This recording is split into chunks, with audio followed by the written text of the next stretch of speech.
L'aventure énigmatique à Vienne. Dans un village paisible au cœur de l'Europe, vivait un jeune inventeur nommé Thomas.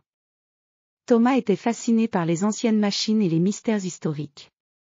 Un jour, il reçut une lettre d'un professeur renommé, Madame Elsa, qui l'invitait à Vienne pour une expédition spéciale. La lettre parlait d'un artefact ancien caché quelque part dans la ville, connu pour ses pouvoirs extraordinaires. Thomas, enthousiaste, décida de partir immédiatement pour Vienne. Il invita ses amis, Clara, une artiste talentueuse, et Max, un ingénieur curieux, à l'accompagner dans cette aventure. Ils préparèrent leurs affaires, des cartes de la ville, des outils pour explorer, et des provisions pour leur voyage. Le matin de leur départ, le soleil brillait sur le ciel bleu. Ils prirent un train pour Vienne, une ville magnifique connue pour ses palais, ses jardins et ses monuments historiques. À leur arrivée, ils furent accueillis par Madame Elsa, qui les guida vers un vieux bâtiment au centre de la ville.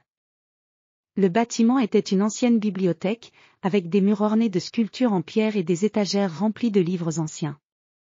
Madame Elsa leur expliqua que l'artefact était caché sous la ville, dans un réseau de tunnels mystérieux datant de l'époque impériale.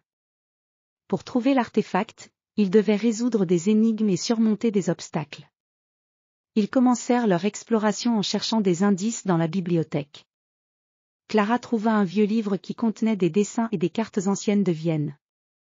En utilisant ces indices, ils localisèrent l'entrée des tunnels sous la ville. L'entrée était cachée derrière une vieille porte en fer, dans une ruelle étroite. Ils descendirent dans les tunnels, qui étaient sombres et labyrinthiques. Les murs étaient couverts de fresques anciennes et de symboles mystérieux. Thomas, Clara et Max avançaient prudemment, éclairant leur chemin avec des lampes de poche. Ils résolurent les énigmes trouvées sur les murs, chaque réponse les rapprochant de l'artefact. Après plusieurs heures de marche, ils arrivèrent à une grande salle souterraine. Au centre de la salle se trouvait un piédestal en pierre, sur lequel reposait une boîte ancienne ornée de pierres précieuses. Thomas ouvrit délicatement la boîte et découvrit un objet brillant, une sphère en cristal avec des inscriptions anciennes. La sphère semblait émettre une lueur douce et mystérieuse. Madame Elsa expliqua que la sphère était un artefact précieux, censé avoir des pouvoirs magiques qui pouvaient apporter la paix et la prospérité.